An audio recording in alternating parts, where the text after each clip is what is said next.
ഇതൊരു 2 years ബിഫോറുള്ള video ആണ്. ചേച്ചിയും ചേട്ടായും കൂടെ ഒരു ദിവസം ഞാൻ കോളേജ് വിട്ട് കുളിയൊക്കെ കഴിഞ്ഞ് വന്നപ്പോൾ ഒരു സർപ്രൈസ് എനിക്ക് വേണ്ടി സെറ്റ് ചെയ്ത് വെച്ചായിരുന്നു. ടെഡിബിയർ അല്ലേ? അല്ല, ഇത് വലിച്ചു പൊളിക്കട്ടെ ഞാൻ. പൊളിക്കട്ടെ.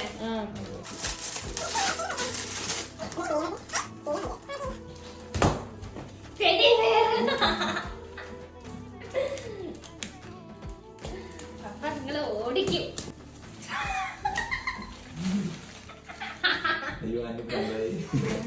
ഇത് കിട്ടുന്നില്ല. ഇതെന്താ വലിച്ചെടുത്ത് തരുമോ?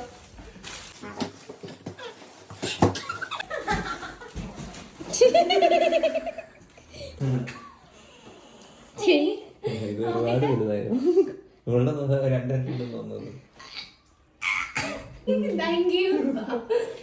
എന്താ പേര്? പേരോ? ഇതിനൊക്കെ പേരിടുക ആരെങ്കിലും? പൊറിഞ്ചു.